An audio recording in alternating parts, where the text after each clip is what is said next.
Hey guys, tonight we're going a little deeper, into a time when being sick wasn't just scary, it was dangerous. A time when medicine mixed with magic, faith, and a lot of guesswork. We're diving into what medieval doctors really did to cure you. And trust me, most of their treatments hurt more than the disease. Forget white coats and stethoscopes. Picture candles, leeches, prayers, and a man in robes muttering about your humors. While holding a knife he's already used on someone else. So before you get comfortable, take a moment to like the video and subscribe, but only if you genuinely enjoy these late-night trips through history. And let me know in the comments where you're watching from and what time your night has found you. It's always fascinating to see who's here. Different corners of the world, all sitting quietly in the dark, listening to the past breathe again. Now, dim the lights, maybe grab a blanket, and let's drift back to a world where getting sick meant putting your faith in herbs, prayers, and bleeding bowls. Congratulations, you've just woken up in the year 1348. The good news, you've survived another winter. The bad news, something's spreading through town, and the doctor's already on his way. The air is cool, heavy with the smell of damp straw and smoke. Outside, a rooster crows somewhere between life and death. It's hard to tell which comes first here. You pull the coarse blanket tighter, listening to the world wake without you. Then comes the knock. 3 slow raps on the wooden door. Deliberate, practiced. The sound of someone who's done this before. The village doctor has arrived. He enters without invitation. A man wrapped in layers of wool and dust, carrying a satchel that looks older than his conscience. From it dangles a faint metallic rattle, the song of his trade. Knives, probes, and pewter bowls, clinking softly like chimes for the dying. He greets you with silence and the smell of vinegar. That's how he cleans his hands, not to kill germs, but to keep demons from clinging to his skin. He nods once, as though already diagnosing your sins. To him, your body isn't broken. It's imbalanced. The medieval world believes that every human being is governed by 4 invisible rivers flowing through the flesh. Blood, phlegm, yellow bile, and black bile. The 4 humors, the sacred compass of health, mood, and morality. He explains it gently, as though you've never met yourself before. Too much blood makes a person passionate and foolish. Too much phlegm breeds laziness and melancholy. Yellow bile burns into anger. Black bile sinks into despair. Your health, he says, is a question of weather. You are a storm that must be balanced. A little too much heat, and the mind boils. A little too much cold, and the soul freezes in place. He unwraps a tiny parchment chart, circles of faded ink marked with zodiac signs. Each sign governs an organ. Aries for the head, Leo for the heart, Virgo for the gut. He checks the window, squinting at the grey sky. If the stars are wrong, even the right medicine can kill. He holds a candle near your face, watching how the flame flickers against your pupils. He studies the color of your lips, the dryness of your tongue. He asks what you dreamed last night. Dreams are diagnostics. If you saw water, phlegm is rising. If you saw blood, beware of fever. If you saw death, well, that one interprets itself. Next comes the water test. He takes a clay flask and waits as you fill it. The contents are lifted to the light, examined like holy relics. He murmurs to himself, comparing shades of yellow and brown against a parchment circle of urine colors. Too pale, you're weak. Too dark, you're inflamed. Cloudy with sediment, your soul is heavy with sin. He writes symbols you don't understand. Latin, mostly guesses dressed as wisdom. Then he feels your wrist, counting the pulse not for speed, but for character. A bounding pulse means heat, a sluggish one, cold. He nods solemnly, as though your heartbeat has confessed to a crime. Behind him, your family watches. They don't speak.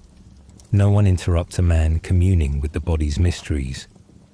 He dips a quill in ink, scratches something onto the back of a prayer sheet. Your diagnosis: an excess of blood and black bile. Passion curdled into sadness. He sighs. The balance must be restored. But restoring it requires release.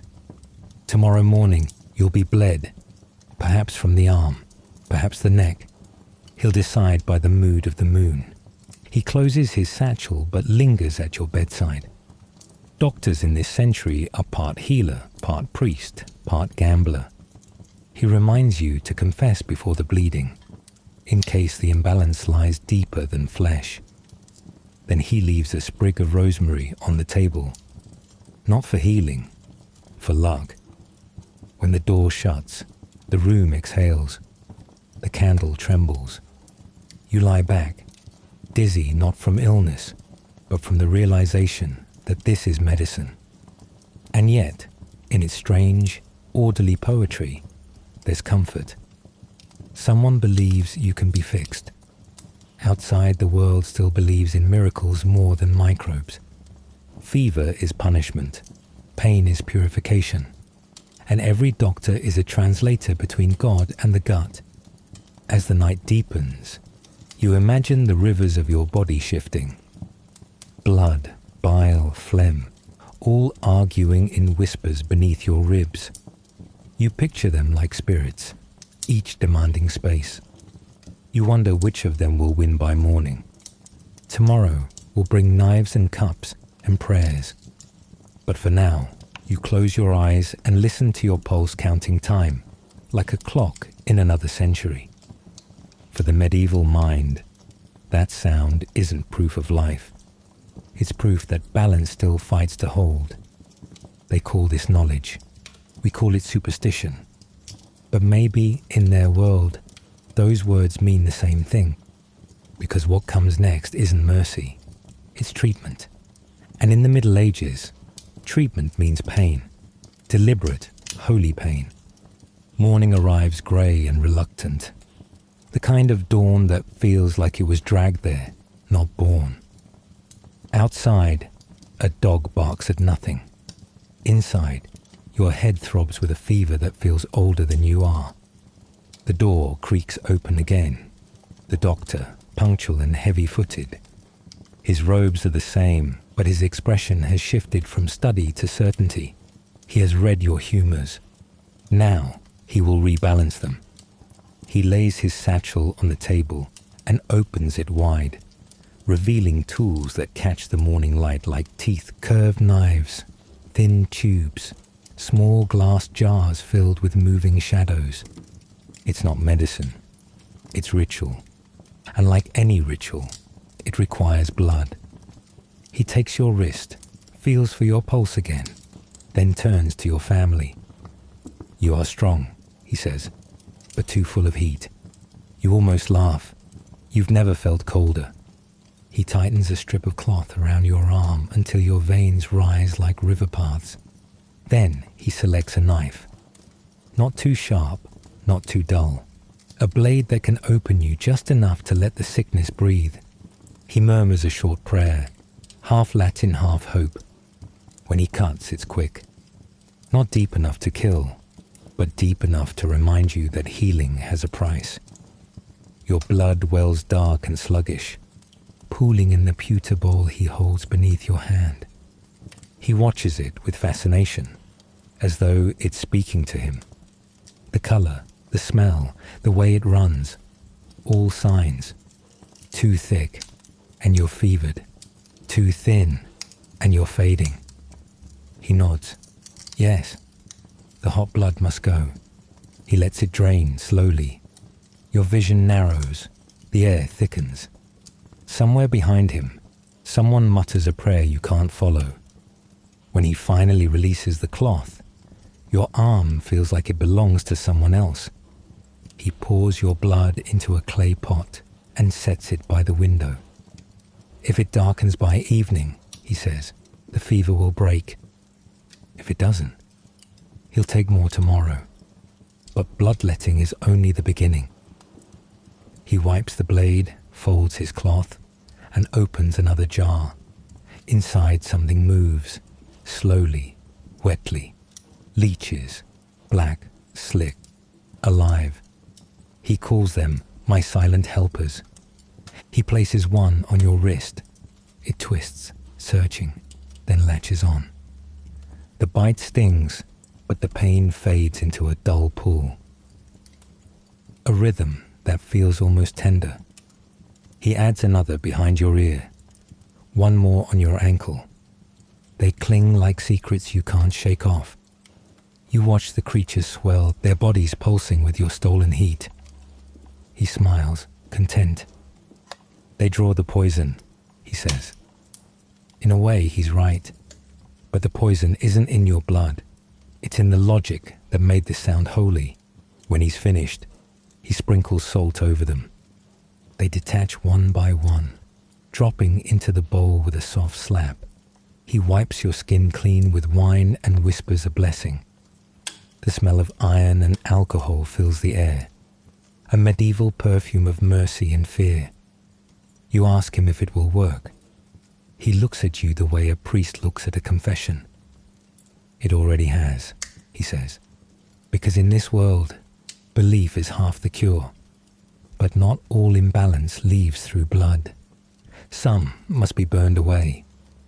He takes a brass cup from his satchel, lights a candle, and holds the flame beneath the metal until it glows faintly red. Then he presses it to your back. The air leaves your lungs in a gasp. The cup seals against your skin, pulling it upward into a round dome.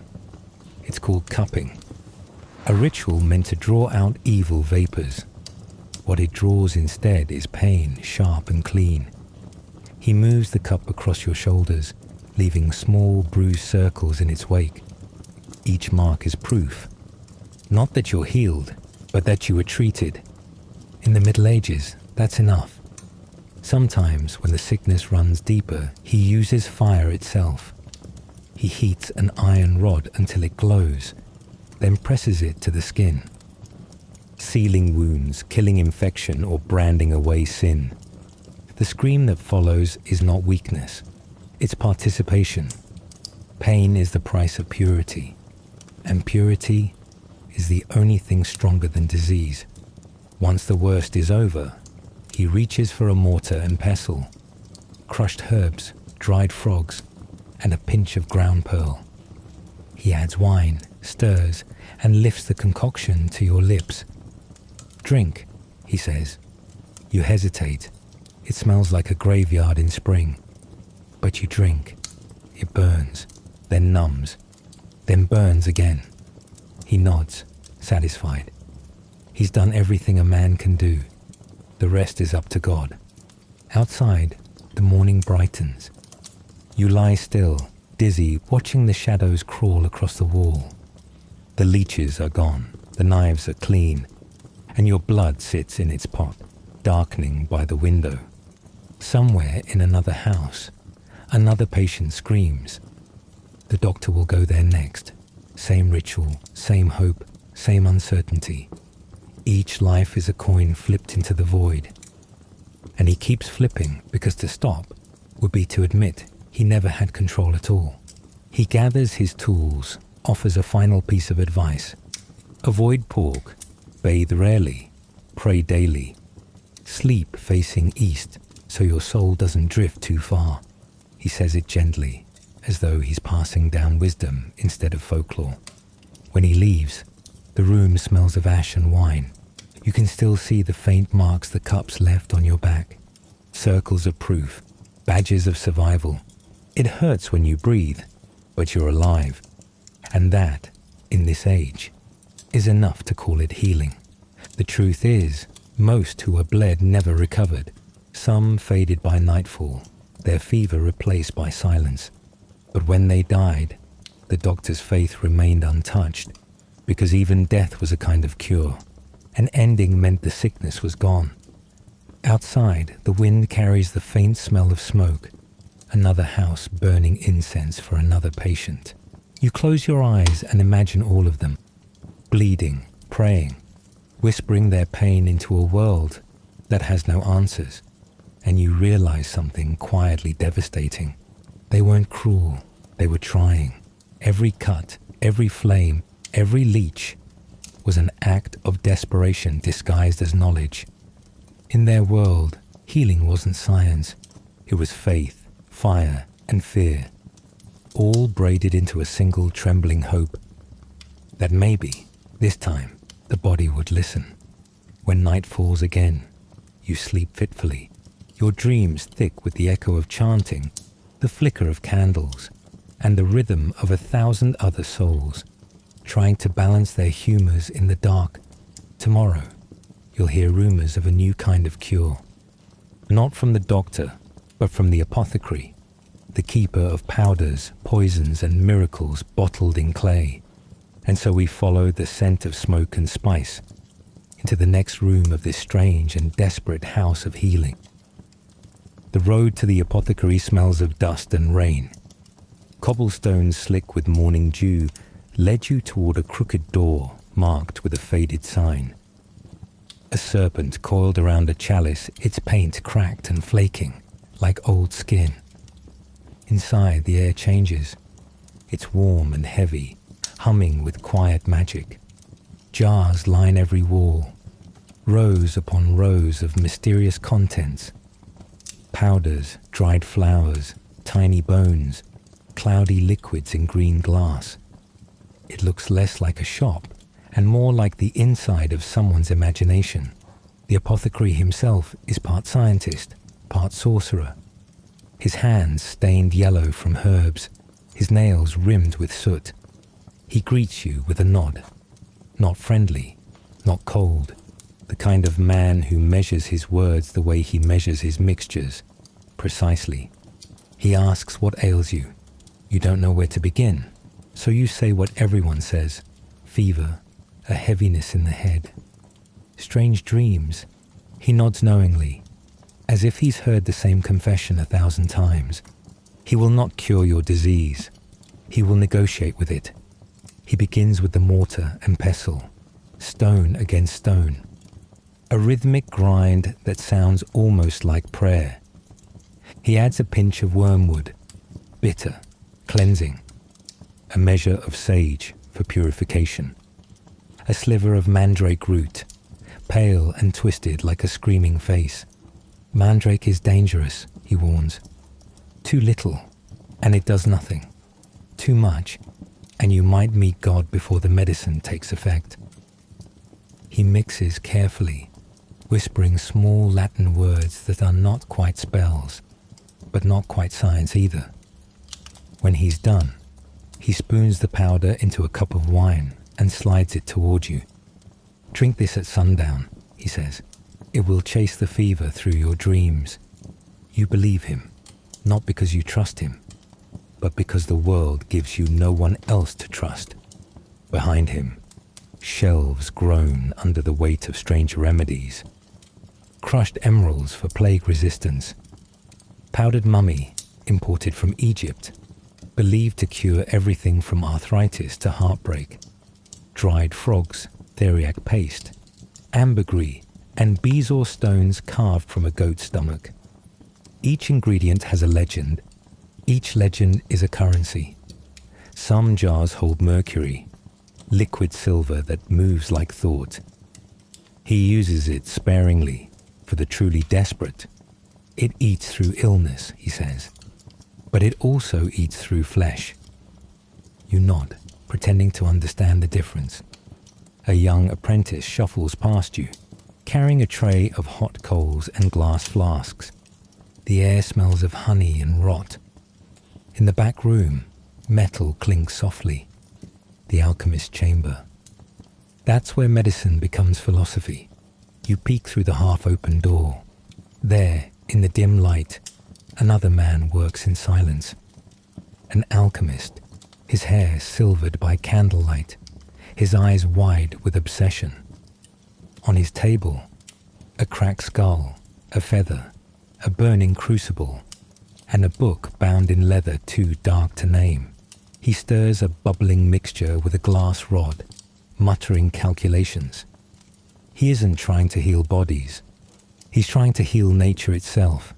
To him, sickness is just a symptom of the world's imbalance, and alchemy is the divine act of fixing it.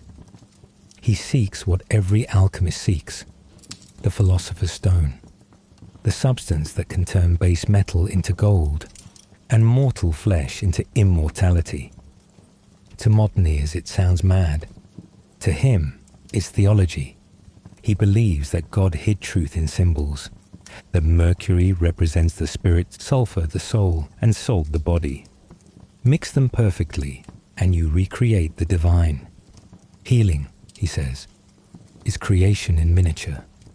He beckons you closer. Look, he whispers, pointing to the crucible. Inside, liquid metal shifts and hisses. See how it resists the flame, he says. That's what we must become, purified through fire. For a moment, you understand him. Not the science, but the longing. Because underneath all the rituals, all the superstition and smoke, there is one shared belief that suffering means something. That pain is not random. That if we can name it, mix it, measure it, we can control it. He pours the silver liquid into a small glass vial and hands it to you. For protection, he says, you slip it into your pocket, feeling its strange weight, somehow heavier than glass, lighter than reason.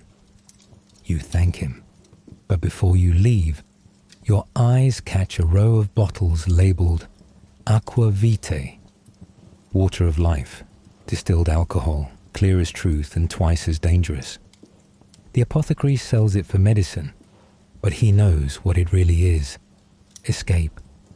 You buy a small flask anyway. Just in case, you say. He smiles faintly. Every patient says that. Outside, the day has shifted to gold and shadow. You walk past beggars selling charms, priests waving incense, children chasing each other through puddles that smell faintly of wine and sewage. Everyone is curing something. Illness, fear, hunger, loneliness. It's all the same disease, just different symptoms. You stop by a fountain and sip from your flask. It burns like truth. For a moment, you feel lighter. Not healed exactly, but less afraid. And maybe that's all medicine ever really was. That night, you dream of the alchemist's fire.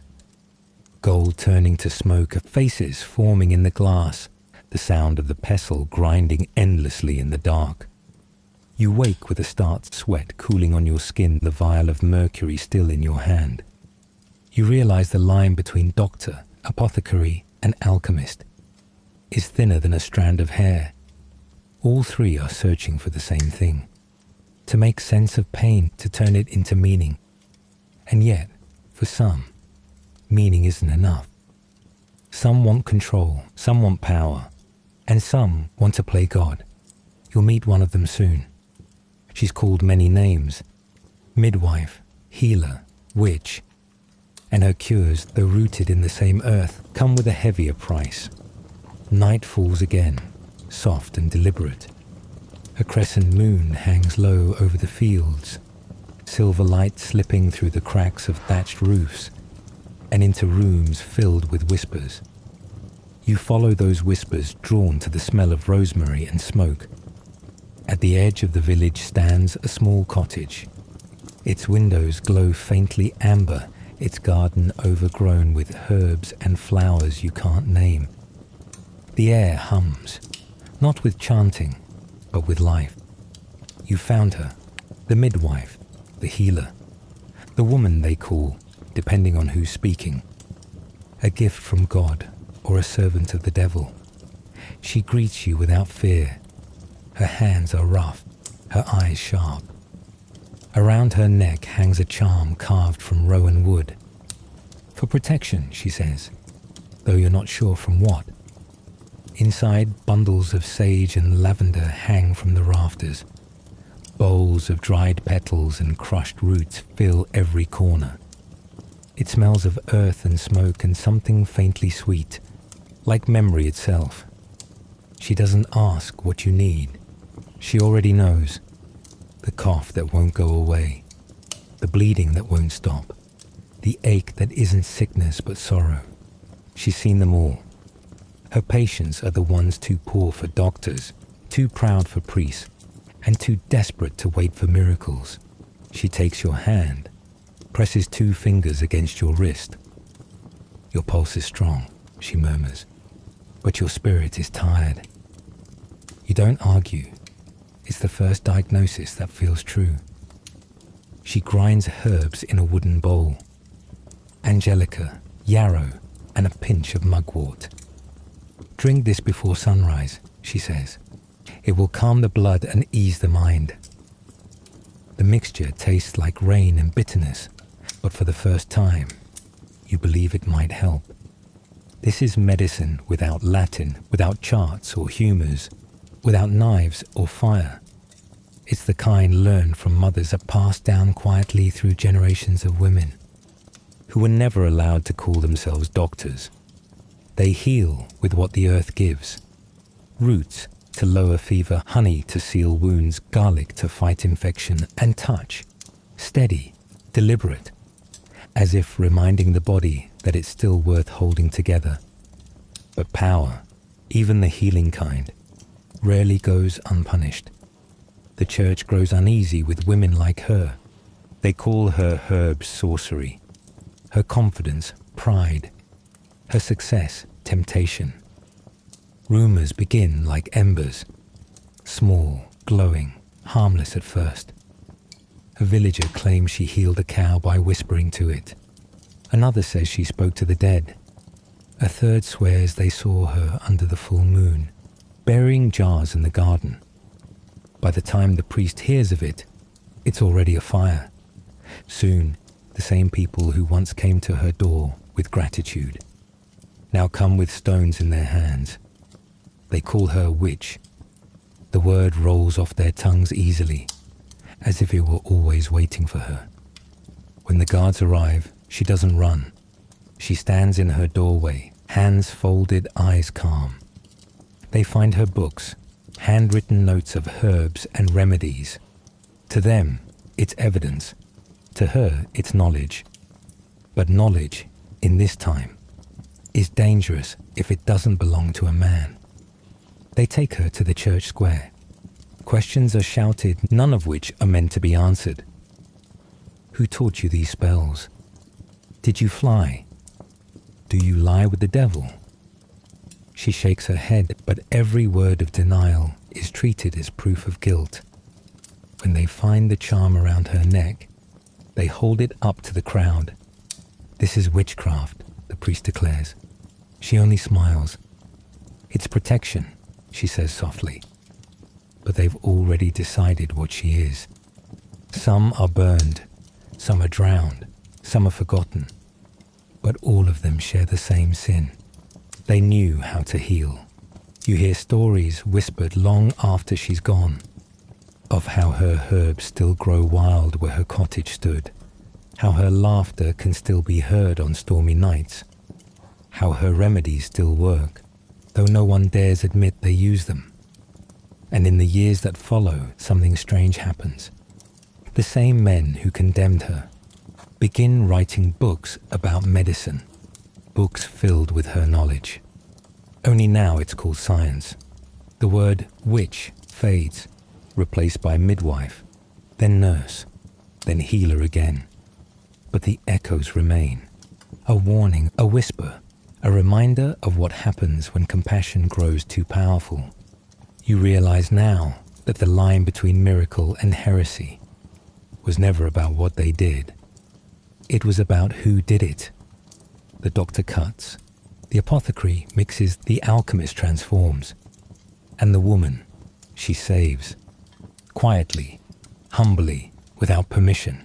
Somewhere, in the memory of the world, they are all still working. Every midwife who whispered a prayer over a newborn, every herbalist who treated a fever with honey instead of steel, every so-called witch who refused to stop healing, even when it cost her everything. The irony is cruel. Centuries later, we will rediscover her cures, her plants, her wisdom. We'll bottle them, sell them, call them natural remedies, and we'll never know her name. But if you listen closely, if you walk through the forests where her ashes fell, you might still smell sage and rosemary in the air, a quiet rebellion that never died. The age of witches ends, the age of plague begins, and with it, a new kind of doctor, one dressed not in robes, but in leather, with a mask shaped like a bird's skull, and eyes like glass. They call him the Plague Doctor. He walks through cities that smell of death, his cane tapping softly against cobblestones, his pockets full of herbs, vinegar, and fear. The year is 1348. You wake to silence, not peace, but absence. No birds, no carts, no voices in the street. The air feels thick, like it's holding its breath. Something has changed. You step outside. The village is still, except for the tolling of a single bell somewhere in the distance. Its sound rolls through the mist like a heartbeat for the dying. Smoke curls from chimneys, not from cooking, but from burning. The plague has arrived. They call it the Great Pestilence, the Black Death, God's punishment, the devil's breath, the end of the world wearing a crown of fleas. It came first with whispers, then with ships. And by the time the rumors became real, it was already too late. The first sign is the swelling. Painful lumps beneath the arms and between the legs, buboes, hot and black beneath the skin. Then fever, delirium, bleeding from the nose and mouth. Within days, the body collapses under its own weight. Within a week, the town forgets your name. The roads are lined with carts carrying the dead, drawn by men who no longer bother to cover their faces. Church bells toll until the ropes fray. Graveyards fill until the earth refuses to take more. And still, people keep dying. Into this world of rot and prayer steps a new figure. The Plague Doctor. He is unlike the physicians you've seen before. No humble robes, no gentle bedside. He wears a long leather coat, gloves, boots, and a mask shaped like a bird's skull. Glass lenses hide his eyes, and from the curved beak drifts the scent of herbs. Mint, camphor, rose petals, cloves. He looks like Death's apprentice. Inside the mask, he breathes through cloth soaked in vinegar, believing it will purify the air. For they think the plague travels not by flea or rat, but by miasma, the bad air that seeps from corpses and seen alike. He carries a cane, used not for walking, but for distance. With it, he lifts sheets, points at wounds, and checks pulses without touch. He no longer trusts skin. You watch as he moves from house to house, the leather of his coat creaking with each slow step. Behind him trails the smell of smoke and vinegar. Before him, the smell of death. Inside the first house, the walls are covered in prayers. In the bed lies a woman whose body looks more shadow than flesh. He kneels beside her, places a small posy of flowers on her chest, and whispers a prayer, not for her survival, but for his own. He lances a bubo with a red-hot needle. The room fills with a stench that no words can describe. He wipes his tools, not to clean them, but to perform the ritual of cleansing that his mind needs to keep working. The family watches in silence, hands clasped, lips cracked from fever. He tells them to burn rosemary, hang onions in the windows, and pray to Saint Roche. He says it as though it matters. Then he leaves.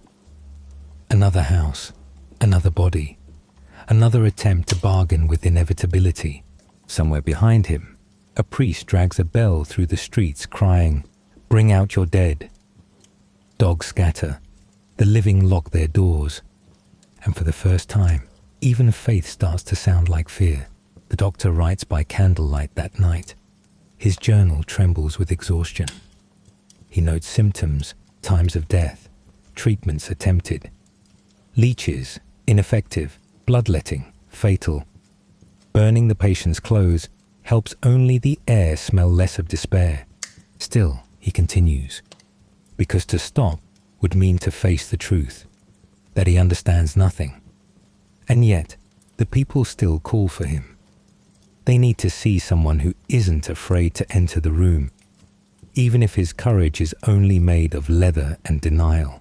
He dreams of fire. He dreams of streets full of white ash instead of corpses. He dreams of silence that doesn't reek of grief. In his waking hours, he begins to believe strange things, that maybe the plague chooses its victims by smell, or by sin, or by the alignment of the stars. He tries astrological talismans, prayers written in blood, smoke from burning sulfur. Nothing changes. Death keeps walking beside him. By summer, half the town is gone. The air hums with flies. Cats and dogs are blamed and slaughtered. Bonfires of herbs line the streets. Men wear bouquets on their chests as armor against invisible poison. The doctor watches, silent, helpless, documenting the rituals of a dying civilization. But even here, there are moments of grace. A mother singing to her fevered child. A priest giving his last loaf of bread to a stranger. A gravedigger who crosses himself before every shovel of dirt. Life refusing to let death have the final word. The doctor begins to understand that healing might not always mean surviving. Sometimes it means staying human in the presence of horror. He keeps writing, not for medicine, but for memory. One day, he removes his mask. The air burns his throat, but he breathes anyway. For the first time, he looks at a dying patient with his own eyes. No glass between them, no barrier of superstition. Just two people, both terrified, both alive in the same brief moment. He holds her hand until her breathing stops. Then he closes her eyes and writes a single line in his book. Today, I remembered that she was not a case. She was a person. The plague would kill nearly half of Europe before it finally burned itself out. But it left behind something unexpected, doubt. For the first time, the doctors questioned the old texts. If the four humors could not explain this, what else might they be wrong about? From that doubt, something began to grow, slowly, quietly, like a seed pushing through ash. Observation, experiment, curiosity. The beginnings of modern medicine, born out of catastrophe. The plague doctor never lived to see it. Most didn't. But their masks, those strange, bird-like faces, became symbols of both fear and fascination. Centuries later, we'd hang them in museums, forgetting that behind every one was a man who trembled as much as the patients he tried to save. If you listen to the old journals, they still sound human. Letters written to wives who never read them. Records of failures kept in perfect handwriting. Each page an act of defiance. I was here. I tried. When you dream that night, you see him standing alone in the square, his beaked mask tilted toward the stars. Around him, the world burns quietly, and in the reflection of his glass eyes, you see yourself. The Black Death fades, but its shadow lingers, long and quiet, stretching across centuries. It will change how people pray, how they build cities, how they see the body, and how they see God. And out of that darkness will rise something new, places of learning, of care, of controlled suffering. The birth of the hospital. But mercy, like medicine, has a price. And not everyone inside those walls is there to be healed. The plague has passed, but the silence it leaves behind doesn't fade. It lingers in the air like dust, a quiet reminder that even survival feels like a kind of wound. The year is 1370. You stand before a massive stone building, its walls grey and damp, its door marked not with a cross, but with a word carved into the wood. Hospitale. In Latin, it means a place of hospitality, but inside you'll find more than rest. You'll find the first heartbeat of organized care, half sanctuary, half prison. The air smells of wax and prayer. Rows of beds line the long hall, each separated by a small curtain or nothing at all. Monks move between them, silent except for the soft rustle of robes. They carry bowls of broth, cups of water, and rosaries. Here, medicine is faith. You are not a patient. You're a soul in need of mercy. Every ache is a sin being burned away. Every fever a sermon from the body. A monk approaches your bed. His hands are calloused, his eyes kind but distant, as if he's seen too many deaths to keep count, but still refuses to look away. He places a damp cloth on your forehead and begins to pray under his breath. You ask what's in the broth he offers. He smiles faintly, mostly water, and hope. At night, the hall fills with whispers, some praying, some weeping, some begging God to let them die.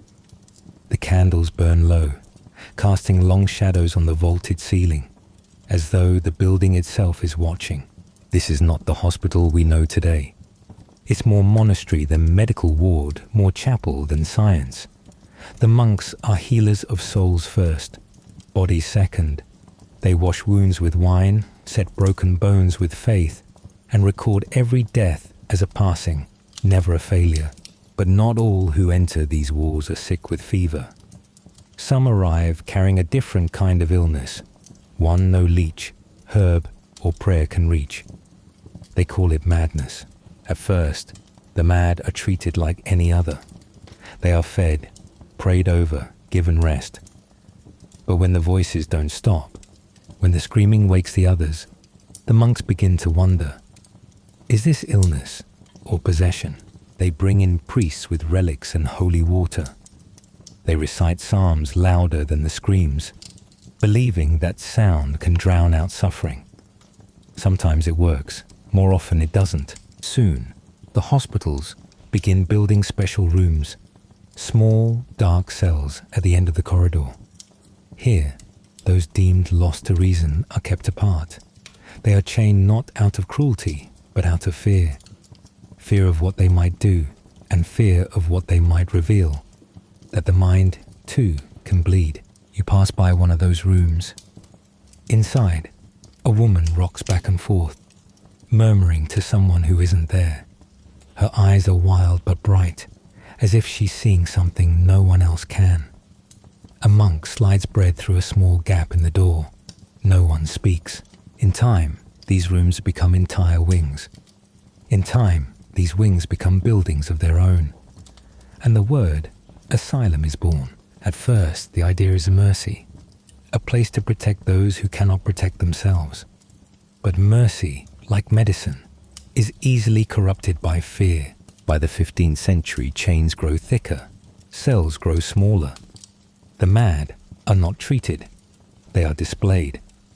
Rich townsfolk pay to see them, to point, to pity, to assure themselves that they are still sane. They call it compassion. It looks a lot like cruelty, and yet, even here, in these places of suffering, there are glimpses of light. A nurse who hums lullabies through the door. A monk who sneaks extra bread. A patient who carves tiny crosses into the wall, believing each one keeps the darkness a little farther away. The line between medicine and morality begins to blur. People start asking dangerous questions. If madness isn't possession, then what is it? If illness isn't punishment, then who decides who deserves to heal? The monks begin keeping records. Not just prayers, but observations. How long the fevers last. What herbs ease pain. which patients recover and which do not. Knowledge, like mercy, spreads quietly. Out of these monasteries, the first true hospitals are born. Places that combine care with curiosity. But even as medicine grows, its roots remain tangled in faith. Every cure is still a prayer. Every surgery still begins with a blessing. And the body, even in healing, is never truly free from the soul shadow. You lie in your narrow bed, listening to the chanting echo through the hallways. It's beautiful, but there's something haunting beneath it, a sadness too deep for words. Maybe healing was never about science or sin. Maybe it was simply about being seen, being touched, being cared for, even when no one knew how. When dawn comes, the monks light new candles.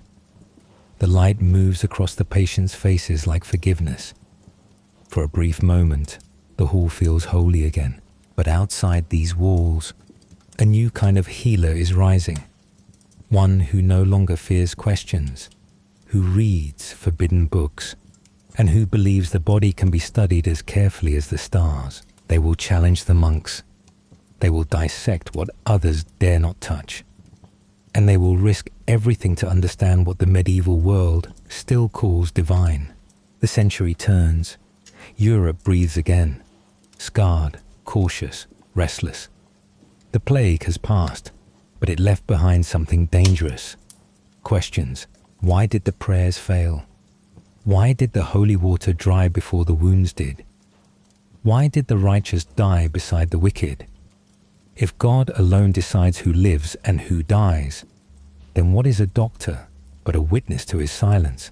The monks still write, but the ink begins to tremble with curiosity.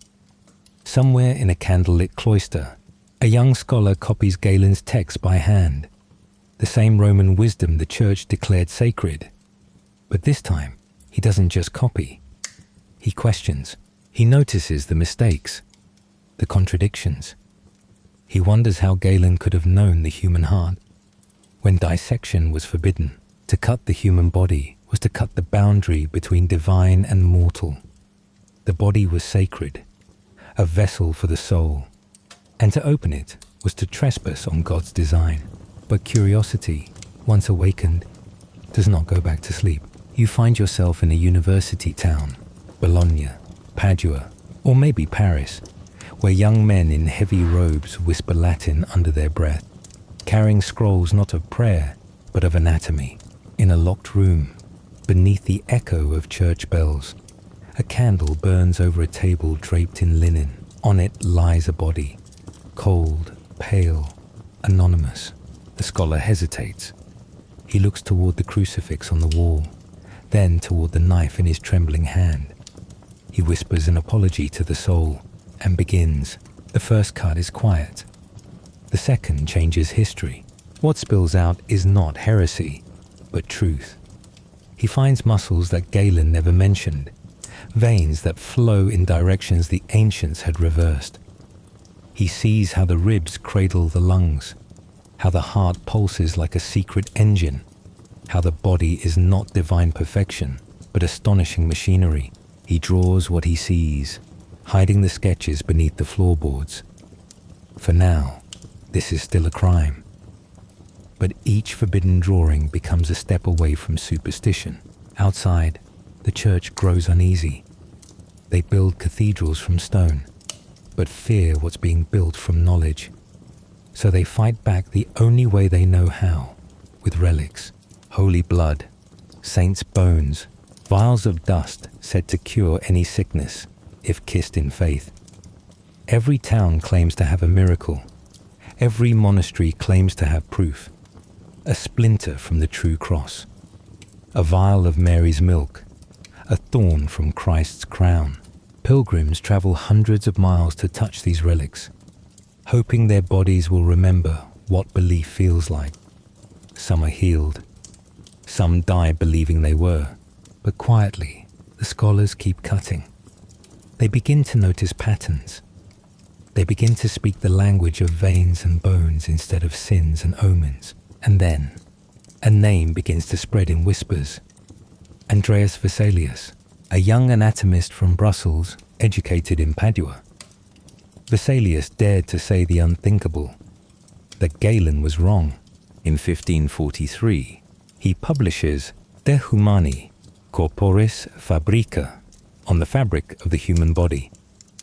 7 volumes of meticulous drawings, each line carved from observation, not obedience. His book is a revolution bound in leather. It shows muscles peeled back like curtains, bones rendered with mathematical precision, organs described without apology. For the first time, the body belongs to science. The church condemns it. Doctors fear it. But students hide copies beneath their robes, memorizing the truth like scripture. Medicine begins to awaken. The bleeding and purging still continue. But now, there are questions asked between each incision. What if balance isn't in the humors? What if disease comes from something else entirely? Some whisper of invisible seeds in the air, of rot that spreads not from sin, but from something too small to see. It will take centuries for those whispers to grow into the word bacteria, but it starts here. In candlelit rooms filled with ink and courage, still, faith is not gone. The doctor still prays before he cuts. The patient still holds a crucifix during surgery. Every drop of blood spilled is both experiment and confession. This uneasy marriage between faith and science will last for hundreds of years. Doctors will be both healers and heretics. Hospitals will hold both monks and anatomists. And every discovery will still come at a cost. Because the line between forbidden and divine has not vanished, it has simply moved deeper beneath the skin. Knowledge spreads faster than repentance. Universities grow, anatomical theatres open, amphitheatres where students gather in tiered rows to watch dissections, as if attending mass. The cadaver lies at the centre, a teacher in death. And as the scalpel descends, a strange reverence fills the air. Not worship, but awe. The human body, once sacred and untouchable, becomes the map of creation itself. Every vein a river, every organ a mystery solved, every discovery a quiet rebellion against ignorance. But the more they learn, the more they realize how little they know. And for all their study of flesh, they cannot yet understand disease. Blood still spills. Patients still die. Doctors still guess. Only now they have charts to justify their failures. Science is rising. But suffering hasn't left. It never will. It simply changes its vocabulary. The 15th century closes with questions unanswered. The bleeding continues. The prayers persist.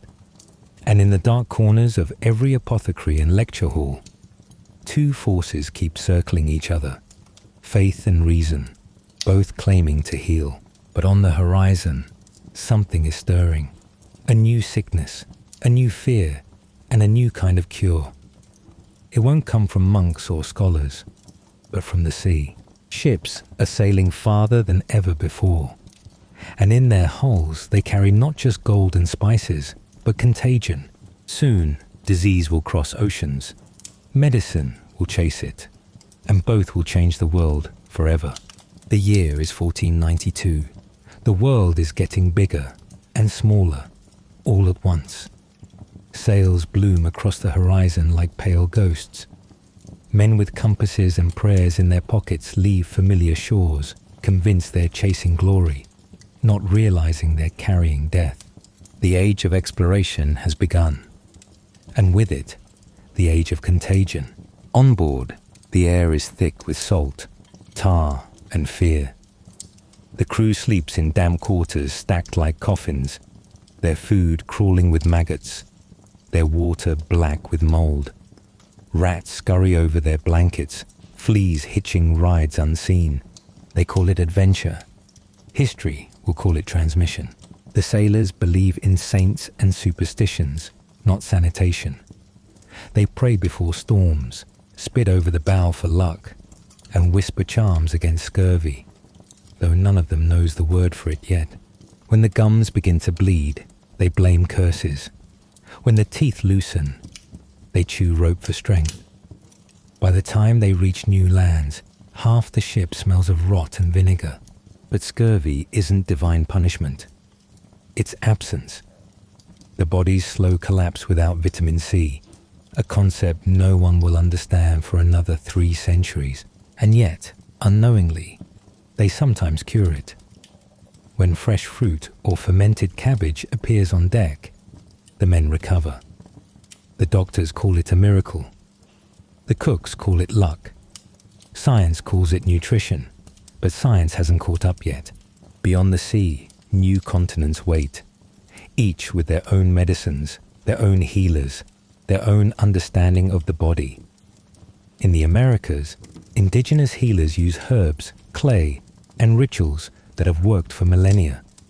In Africa and Asia, plant medicine is already an art, holistic, refined, and respected. But when the Europeans arrive, they bring something else.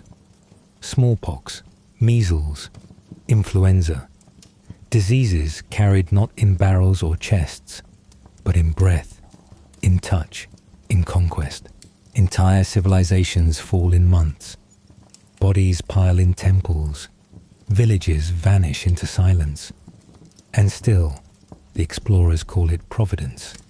God clearing the land for their empires. The native healers do what they can. They grind roots, boil bark, burn herbs to cleanse the air. But their cures were never meant for European diseases.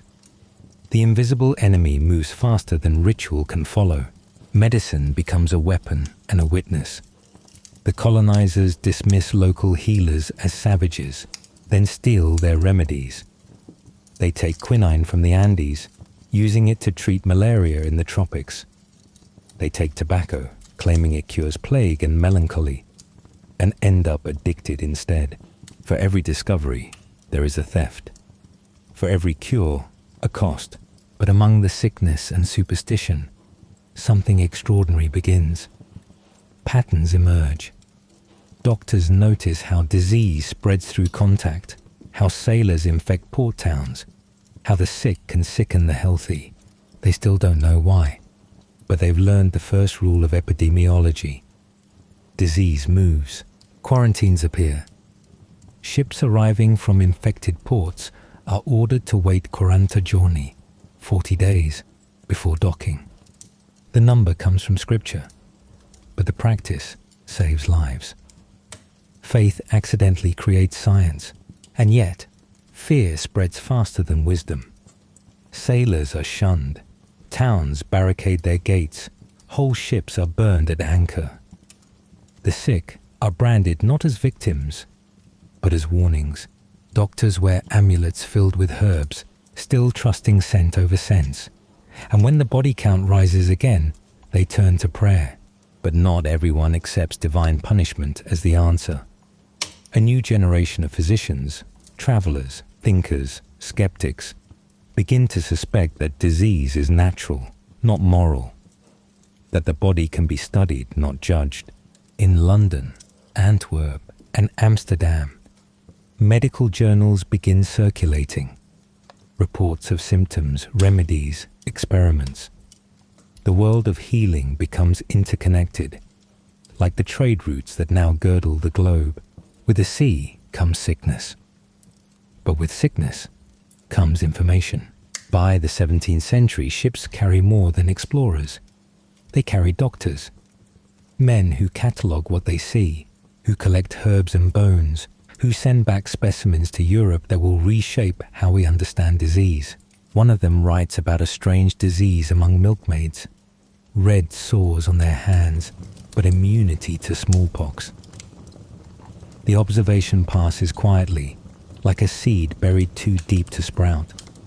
It will take another 100 years for that seed to bloom into vaccination. For now, the doctors still bleed their patients. They still purge, burn, and pray. But for the first time, they are beginning to observe. Medicine is becoming a map, drawn from voyages, from wounds, from corpses, from courage. The explorers thought they were discovering new worlds. But what they really discovered was themselves, their fragility, their arrogance, their biology.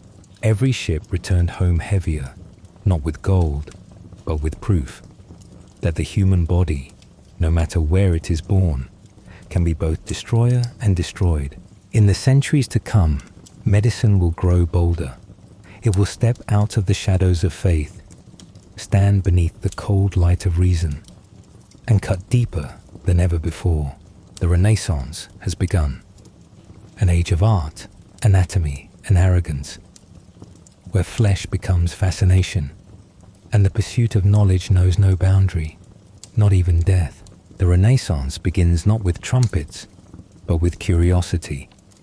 After centuries of silence, Europe starts to look at the body again, not as a vessel for sin, but as a masterpiece worth studying. Painters, sculptors, physicians, they all chase the same thing now: truth. And for the first time in 1,000 years, truth has a face. It's made of muscle, bone, and blood.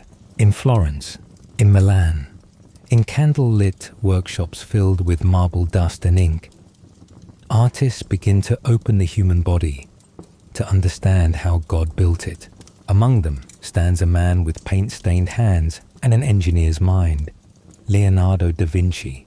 To the world, he's a painter. To himself, a scientist trapped in a poet's heart. In secret, he dissects corpses at night. By day, he paints angels. By night, he draws the veins beneath their wings. He fills hundreds of notebooks. The heart's chambers, the ear's spiral, the folds of a newborn's hand. Each drawing an act of reverence, not violation. He writes in mirrored script, so the church can't read his heresy. But his heresy is beautiful. Every sinew in motion, every shadow alive. He writes, the human foot is a masterpiece of engineering and a work of art. And in that sentence, the line between medicine and beauty vanishes. Across Europe, anatomy becomes performance. In Padua and Bologna, professors dissect bodies in stone theatres. The smell is unbearable. They burn orange peels, rosemary, and lavender. They call it learning. Some call it sacrilege. At the front stands the lecturer, spotless robes. He never touches the corpse. That belongs to the barber surgeon. He cuts while the scholar recites Galen. But slowly, observation replaces obedience. The body starts to tell its own story.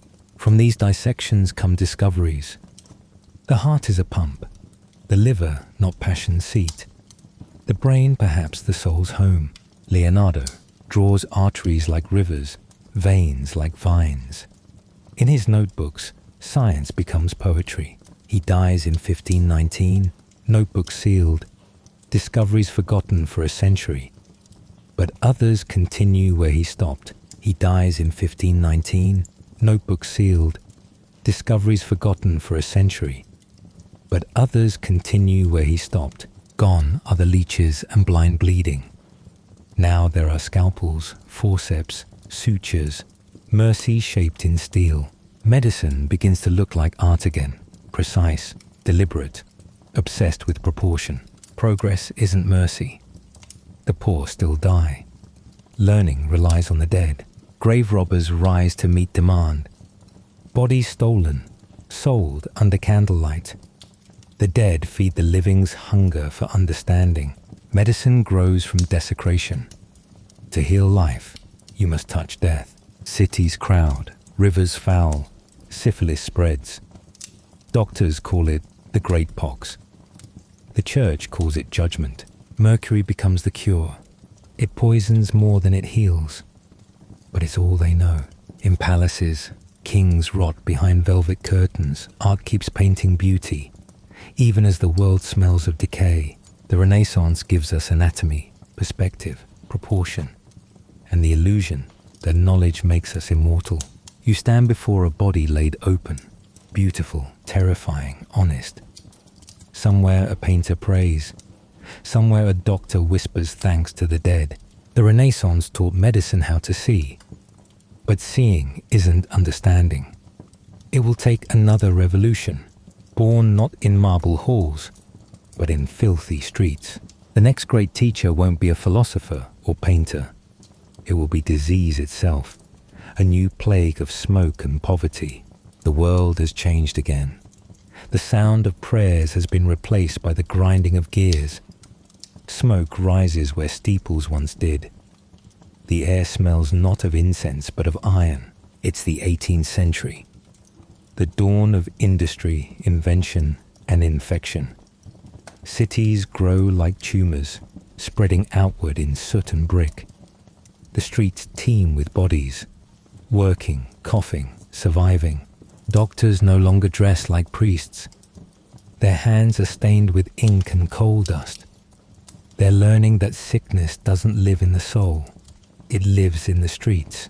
The Industrial Revolution promises progress, but it also brings something new, the modern disease.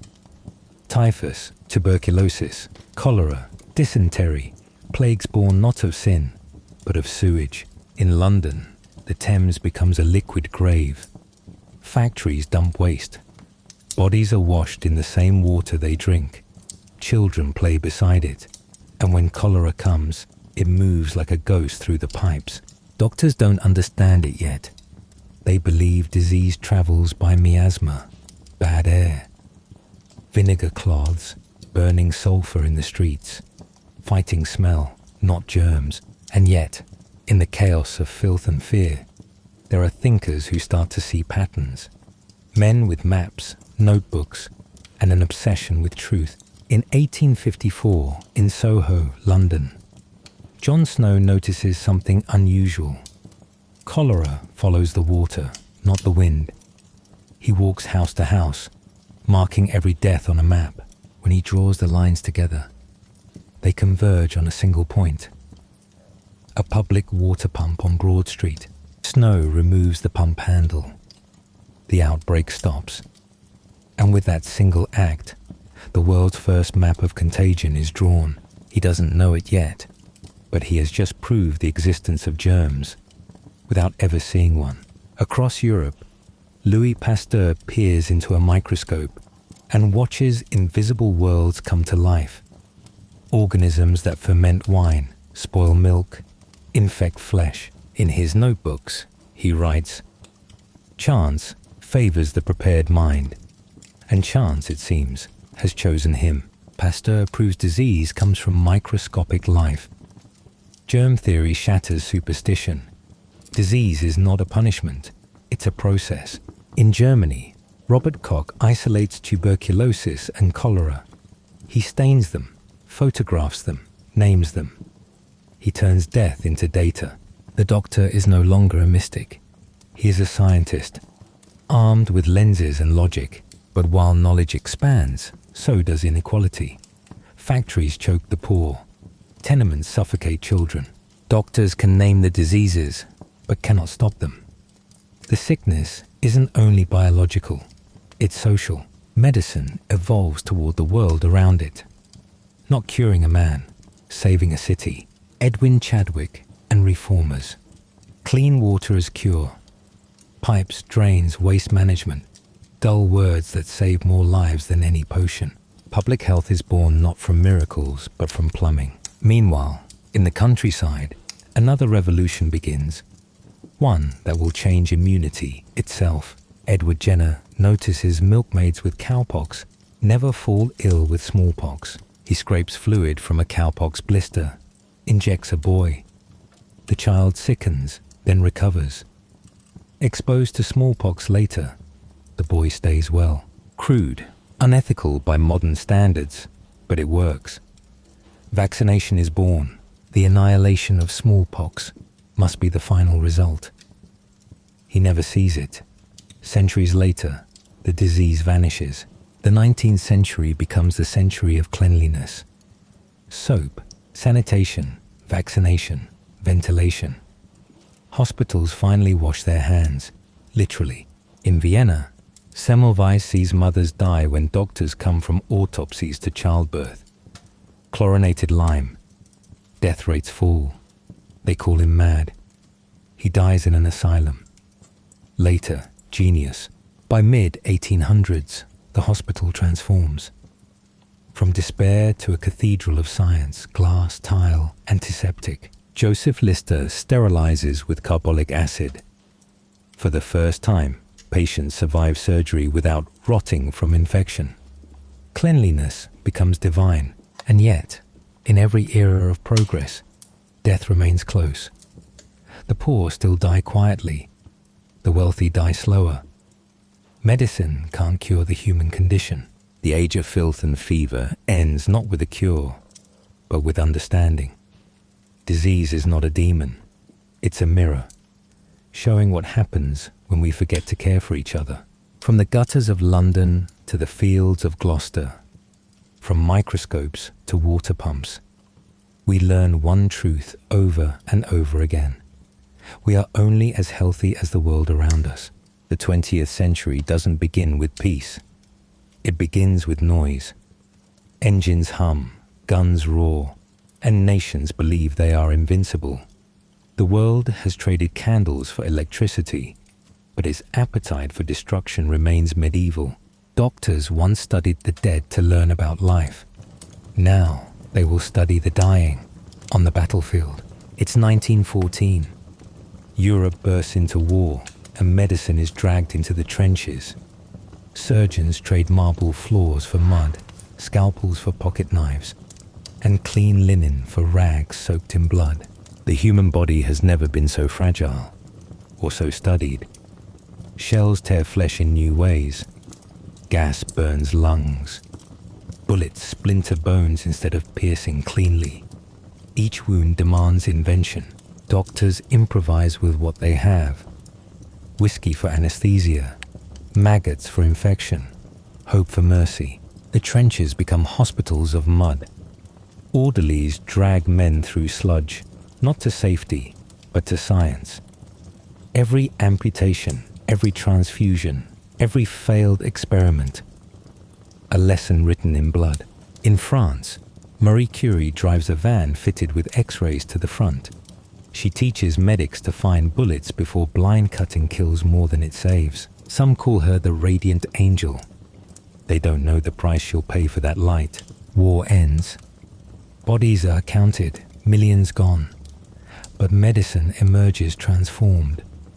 Transfusions standardized.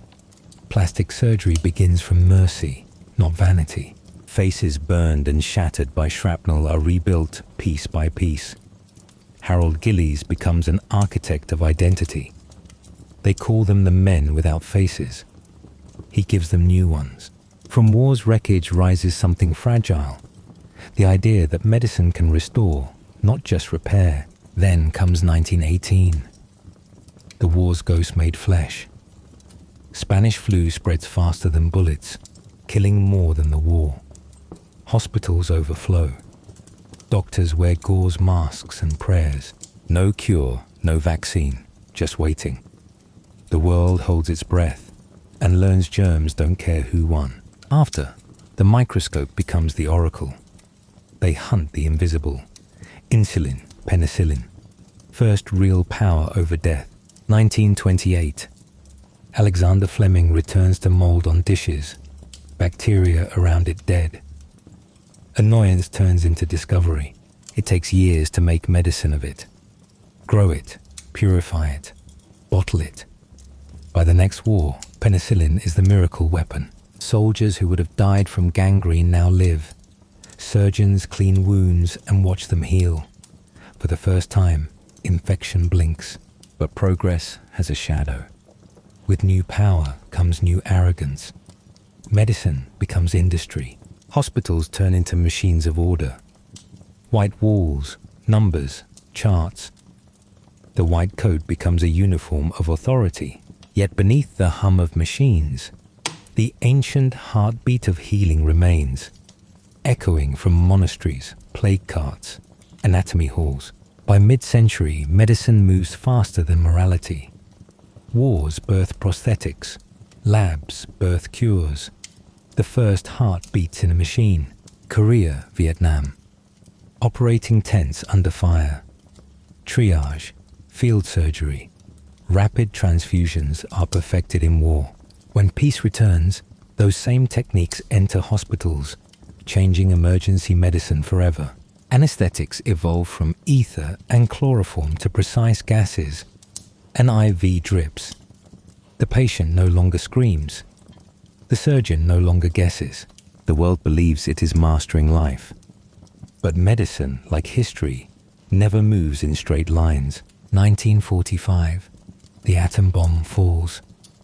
Doctors confront burns never seen, radiation sickness new and nameless. The power that lights hospitals also lights ruin. Science has split the atom, but the soul remains fractured.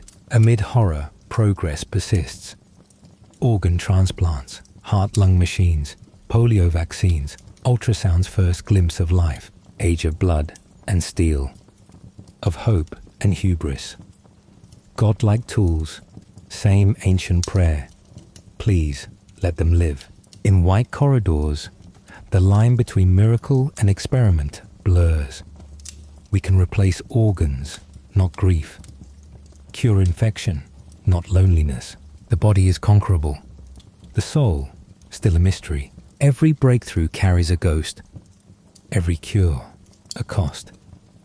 The history of healing is trial and error, of those who risked everything to understand what it means to be alive. By century's end, machines breathe for us. Tubes replace veins.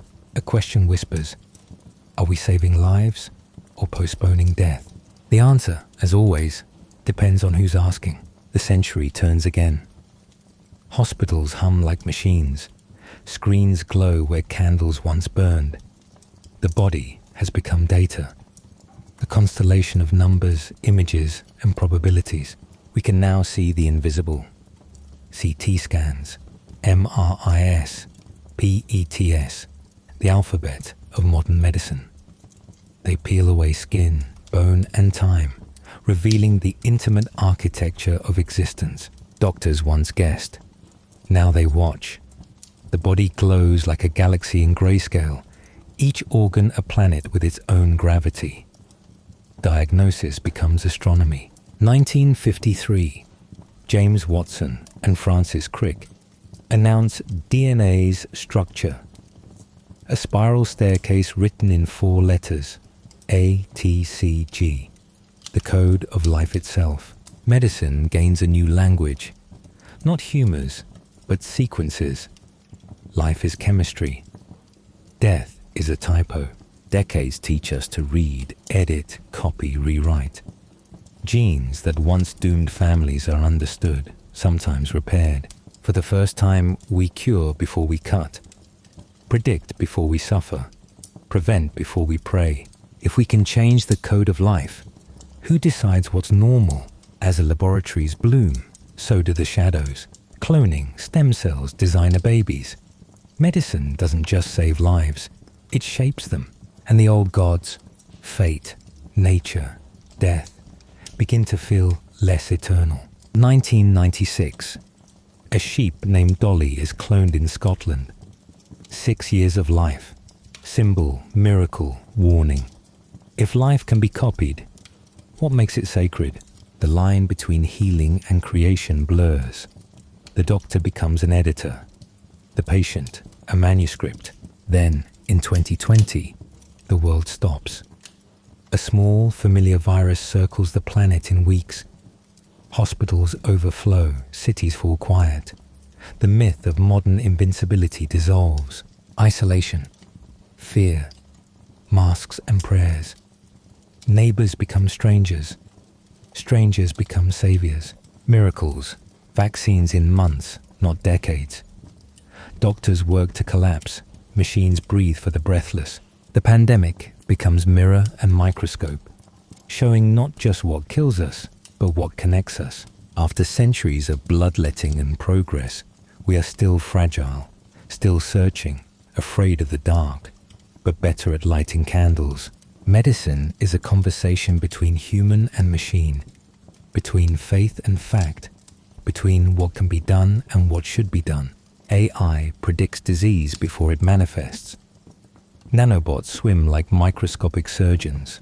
Organs grow in labs. Limbs are printed, hearts replaced, and some believe consciousness may soon be stored. For all the tech, truths remain. We are temporary. We are breakable. Every cure reveals another question. The stethoscope once listened to hearts. Now medicine listens to data, but the heartbeat hasn't changed. You are alive. For now, we stand where every advance forces reflection. How far should we go? When does healing become control? When does protection become fear? The hospital of the future hums like a cathedral. Sterile, silver, spotless. But the same prayers echo. Please let them wake. Please let it work. Please let it mean something. The story comes full circle. Herbs to steel to silicon. Myth to miracle to moral reckoning. The doctor's hand changes. From a medieval leechman's tremor to a robotic arm's precision. But the purpose is the same. Pull life back from the edge. Ancient healers whispered to spirits. Modern doctors whispered to machines. Both speak to something unseen. Healing was never just about the body. It's about defiance. Refusing to let the darkness have the last word. Medicine is not how we conquer death, but how we keep trying, knowing we never will. Maybe healing isn't victory. Maybe it's rebellion. Keeping the fire burning, even when the night returns. If you're still awake, breathe. Remember every hand that reached out.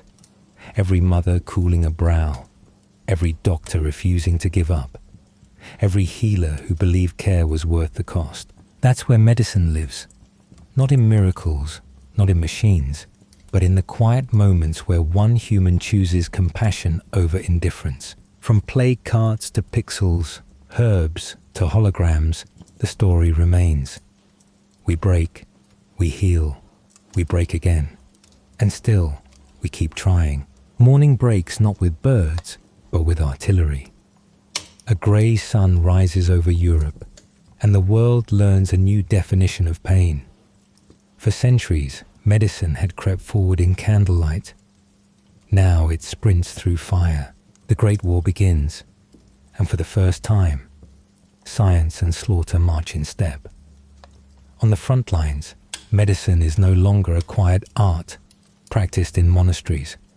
It is chaos, improvised, desperate, brilliant chaos. In a muddy trench near the Somme, a soldier screams for a medic. He's 20 years old. He will live another 10 minutes unless someone gets to him. That's the new reality of healing, measured not in months or miracles, but in minutes. The medic runs with a satchel strapped across his chest. Inside are bandages, morphine, and scissors still stained from yesterday. There are no sterile wards here. Only mud, flies, and the roar of distant guns.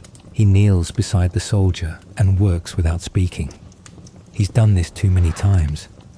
The leg is gone below the knee. The blood is dark, steady, arterial. He ties it off with cloth torn from a uniform, sprinkles iodine, injects morphine, and moves on. 1 man saved, 3 more calling. A day's work for a war doctor. Behind the front lines, tents rise like a city of suffering. They call them casualty clearing stations, half hospital, half hope. Nurses move between cots, white aprons streaked with brown and red. The surgeons work under flickering lamps. They no longer have time for ceremony, only precision. They invent new techniques because they have no choice. Shrapnel tears flesh differently than any wound before. Limbs explode instead of breaking. Faces disintegrate instead of bruising. Every injury is a new textbook, written in pain, studied in real time. From this horror, modern trauma surgery is born. Blood transfusions, once experimental, become standard practice. Mobile X-ray search bodies for shrapnel for the first time. Antiseptics are used in war zones to fight infection before it spreads. War teaches medicine lessons peace never could. Cruel, fast, unforgettable lessons. In the quiet between bombardments, they break. A surgeon wipes his hands and stares at his reflection in a bowl of red water. He saved 50 men this week and buried twice as many. The nurses write letters home for men with no hands. Some of them read the letters out loud. Some just hold the paper close to a mouth that can no longer speak. When the guns rest, the air hums with flies and ghosts. The hospital smells like iron and disinfectant. Medicine and death have finally learned to share the same room. By the Second World War, the doctors have better tools, but the same impossible task. Now the wounds are not just physical. Shell shock, the invisible injury, sweeps through the ranks. Men who look unhurt can't stop shaking. They wake screaming from dreams they can't describe. Psychiatry enters the battlefield, armed with notebooks instead of knives. But nobody knows how to treat trauma that doesn't bleed. Yet even here, in the ruins, progress grows. Antibiotics arrive. Penicillin, discovered by accident, mass-produced by war. A mold becomes a miracle. Blood banks emerge. Refrigerators full of possibility. Plasma saves thousands. And surgery evolves again. Field hospitals, sterilized equipment, anesthesia refined under pressure. In the Pacific, doctors learn to graft skin. In Britain, pioneers rebuild shattered faces. Plastic surgery, born of horror, becomes a craft of compassion. The battlefield surgeon becomes the architect of second chances. And yet, each new discovery smells faintly of gunpowder. After the wars, medicine faces a new kind of wound, the moral one. Doctors who saved lives also designed ways to end them faster. The Nuremberg trials draw it again, painfully, permanently. From the ashes, modern medical ethics rise. Consent, dignity, humanity. Prosthetics evolve. Once wooden and crude, now mechanical and lifelike. Rehabilitation emerges as its own art form. The doctor is no longer just a surgeon or a scientist. He becomes a craftsman of survival, a maker of hope. Now the hospitals are quieter. Steel replaces mud. Scalpels replace bayonets. But the echoes remain. The war doctors taught us that medicine is not peace. It is resistance. Every suture, every bandage, every breath given back is an act of rebellion against the world's tendency to destroy itself. In the flicker of fluorescent light, a surgeon closes the final stitch of the day. The room hums with machines instead of mortars. But somewhere in the back of his mind, he can still hear the faint echo of the battlefield, a reminder that every modern miracle was once born in a trench, and that behind every cure is someone who learned it the hard way. Morning breaks clean, too clean. No gunfire, no blood, no trench, just a glass slide, a droplet, and a man staring through a lens at something that shouldn't exist. And yet, it moves. The war has changed. This one is fought in silence. No uniforms, no front lines, just petri dishes and fever charts, hands trembling over microscopes like priests at a new altar. Louis Pasteur leans over his microscope, watching life and death wrestle on a pinhead. He was a chemist once. Now he's a prophet of purity. He watches spoiled wine, rotting silk, dying children, and sees the same invisible pattern. Germs. Tiny assassins, unseen but everywhere. People call him crazy. They say disease is punishment, miasma, bad air. But Pasteur proves that sickness has a face, even if it's too small to see. He boils his instruments, sterilizes his tools, and whispers a prayer not to God, but to reason. And slowly, the world listens. Next comes Joseph Lister, a surgeon haunted by the smell of rot in hospital halls. He reads Pasteur's papers and feels something shift. He begins washing his hands in carbolic acid, wiping his knives, cleaning his wounds like a man possessed. His colleagues laugh. Why wash invisible sins, they ask. But the laughter fades when his patients stop dying. A quiet revolution begins. The birth of antiseptic surgery in the small, flickering light of 19th century labs. Another figure appears, Robert Koch.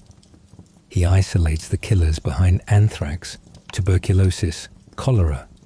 He stains them, photographs them, names them like devils in a spellbook. Each discovery feels like a small exorcism. Every germ identified is a ghost unmasked.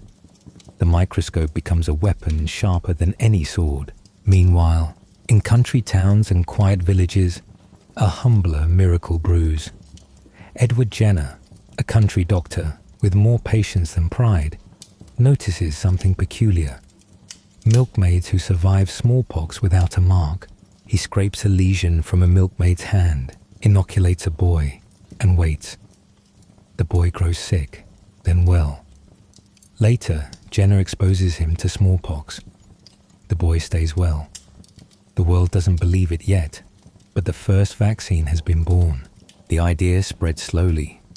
From Britain to Europe, across oceans and empires, doctors carry vaccine threads sewn into cloth, sealed in vials, passed like contraband hope.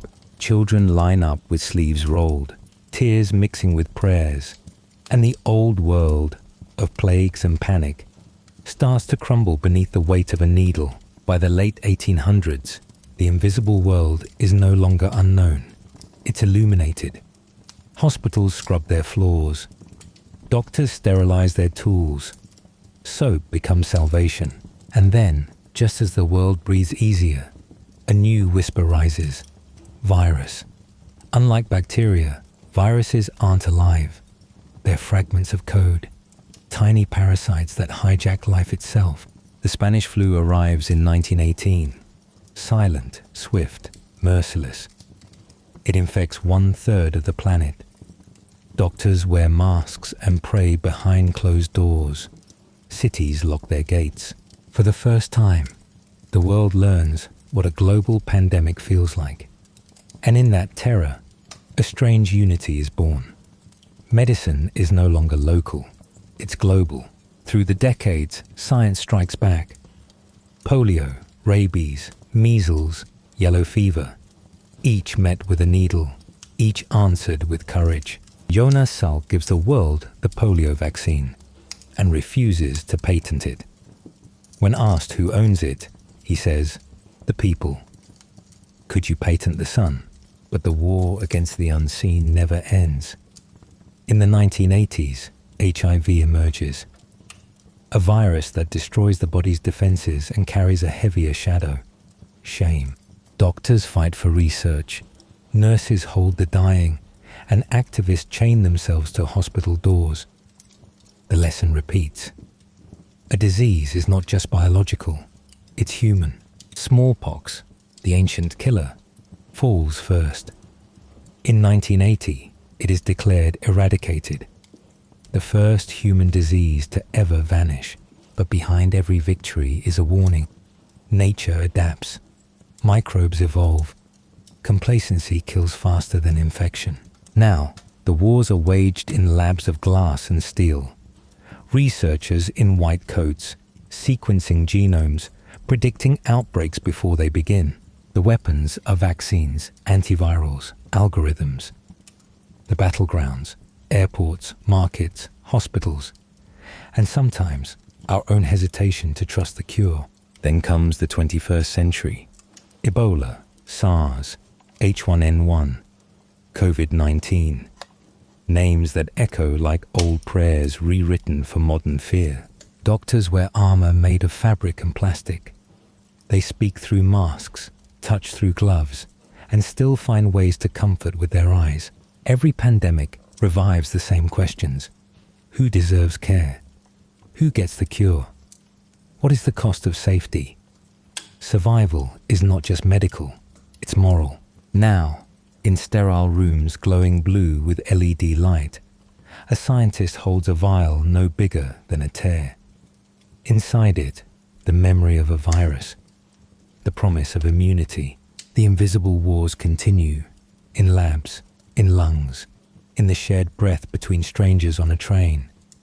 Some wars end in treaties. This one never will. And when it comes again, someone will be ready. A scientist, a doctor, a child with a sleeve rolled up and a world behind her, ready to believe again in the smallest form of hope. Night falls on the hospital. Not the kind filled with blood and broken bones, but one filled with whispers, with trembling hands, eyes that won't meet yours, and screams muffled behind linen doors. Night falls on the hospital. Not the kind filled with blood and broken bones, but one filled with whispers, with trembling hands, eyes that won't meet yours, and screams muffled behind linen doors. Medicine has conquered infection, tamed fever, rebuilt faces, but one battlefield remains unconquered: the mind. For most of history, the mind was not an organ. It was a haunting. Madness was a punishment, a divine correction, a reminder that some souls were born closer to hell than to reason. The mad were chained, mocked, feared, forgotten, locked away in cold stone rooms called asylums, from the Greek, a place of refuge. But the walls told a different story. Refuge rarely feels like restraint. In the 18th and 19th centuries, cities began hiding their broken minds behind iron gates. St. Mary of Bethlehem in London, Bedlam, became both a hospital and a spectacle. The public could buy tickets to watch the patients, a twisted theatre of suffering where laughter drowned out the cries. The doctors called it observation.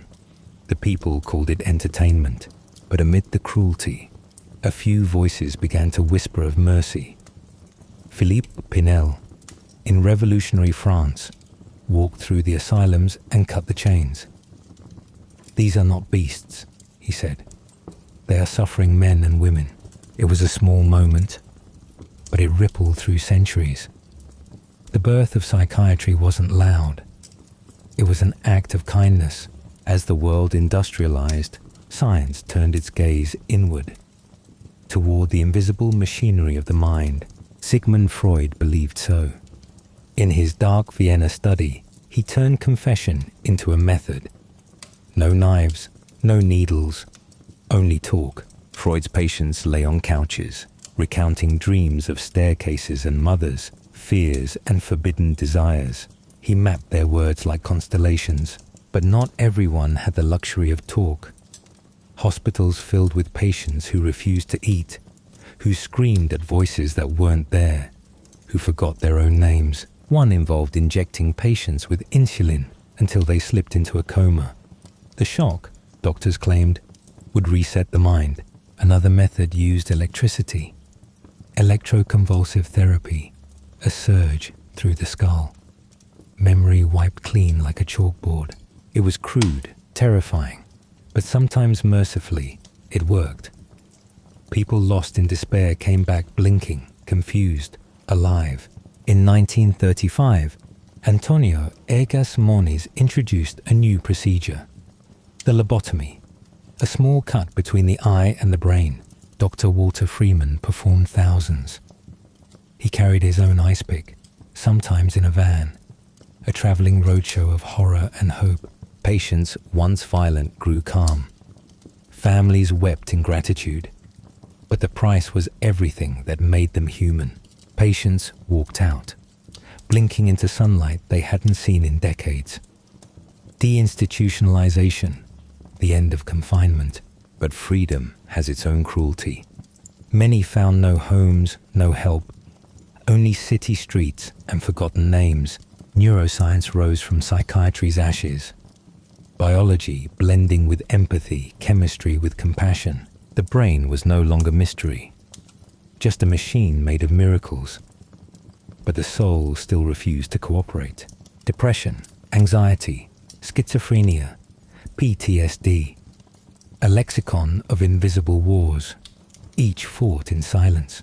Therapists and scientists turned to psychedelics, psilocybin, guided visions of light and grief dissolving like salt in water. Psychiatry today stands between data and dreams, between neural networks and nightmares. In a small office, a therapist sits across from a patient. No restraints, no electrodes, just two people talking. The mind, once dissected and doubted, has found its own kind of medicine, understanding.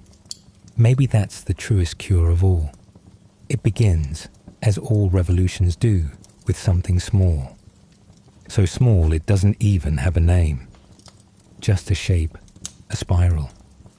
A twist of possibility coiled tighter than thought itself.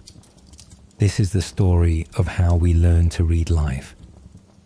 For centuries, medicine worked by sight. Doctors studied what they could see. The pulse, the wound, the fever, the blood. But what if the true map of life was invisible? Hidden in every cell, every breath, every inheritance passed down, like a whispered secret through time. In 1953, two men, James Watson and Francis Crick, sit in a small Cambridge pub. They're drunk on discovery, not beer. They found it. The double helix, the structure of DNA. 4 letters, A, T, G, and C, combine into the entire vocabulary of life. Every eye color, every scar, every heartbeat, every birth and death written in a biological alphabet, older than language itself. It is both beautiful and terrifying, because to read the code of life is to realize how easily it might one day be rewritten. The decades that follow become a quiet gold rush. Scientists race not for treasure, but for sequence ... to decode the 3 billion letters that make a human being. They call it the Human Genome Project, a collaboration of nations, laboratories, and sleepless visionaries who believe that inside our cells lies not mystery, but meaning. It takes 13 years. 13 years to spell humanity. When the final sequence is read in 2003, the world celebrates. We have mapped ourselves. And like all explorers who reach the edge of the known world, we immediately ask ... what lies beyond? Soon, the boundaries blur. The scalpel is replaced by the sequence. Healing becomes editing. The future of medicine shifts from treating the body to rewriting its source code. Scientists learn to cut, copy, and paste genes, like paragraphs in a sacred text. They call it gene therapy. The first patients are children, born with immune systems that cannot defend them. The bubble boys. 1 injection, 1 modified virus carrying healthy DNA, and the immune system wakes like a sleeping god. The world watches in awe. For the first time, medicine doesn't just fight disease. It edits destiny, but with power comes unease. Because the same tool that can cure can also create. Parents begin asking questions. If we can erase disease, could we also choose intelligence, or beauty, or obedience? The old ethical lines blur like ink in water. Scientists speak of genes as tools, but governments hear weapons. And behind closed doors, pharmaceutical companies whisper about profit. The human genome, once sacred, becomes a market. In dim laboratories, new gods take shape. Machines that can read the genome in hours instead of years. What once filled libraries now fits on a chip. And then, in 2012, another sparked CRISPR, a bacterial defense mechanism reborn as the sharpest tool biology has ever known. It can cut DNA precisely, snip out disease, and stitch imperfection. It is so simple, so elegant, so terrifying, that it feels less like discovery and more like revelation. With CRISPR, humanity becomes the editor of evolution, no longer readers of the code, but its authors. For a while, it feels like salvation.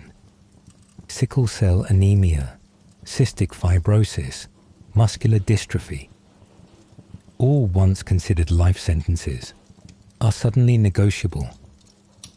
But then someone crosses the line. A scientist in China edits embryos, not to cure but to enhance. 2 twin girls born with altered DNA. The world recoils. We have stepped into the future without remembering to bring our conscience. In hospitals around the world, genetic counselors now speak softly to expectant parents. Your child, they say, may carry a mutation, a typo in the code. Would you like to know? Would you like to change it? Would you like to decide who your child becomes before they take their first breath? The conversation that began with healing has turned into one about control. And control, history reminds us, is never purely human. Meanwhile, in another corner of the world, a farmer plants modified seeds, crops designed to resist drought, pests, and time itself. The same technology that edits humans is editing the earth. DNA flows across species like wind. Tomatoes glow with fish genes. Corn carries the immunity of bacteria. The planet itself becomes a laboratory, and the line between natural and man-made grows thinner every harvest. But there is wonder here too, because in decoding life, we are rediscovering its poetry.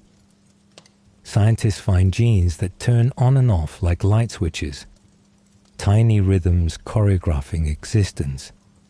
They discover that trauma can echo through generations, that memory leaves fingerprints on DNA. A grandmother's famine becomes her grandchild's metabolism. A father's stress reshapes a son's mind. We don't just inherit genes, we inherit experience. And in that realization, biology becomes biography. Medicine evolves again. Doctors no longer prescribe for the average patient. They prescribe for you. Your DNA determines your treatment, your risks, your future. It's called precision medicine, personalized healing written in your own code. But it also means that your genome, once private, now exists in databases, in labs, in clouds. The essence of who you are, stored, scanned, and sold. The miracle of decoding life comes with a quiet price. Nothing is secret anymore.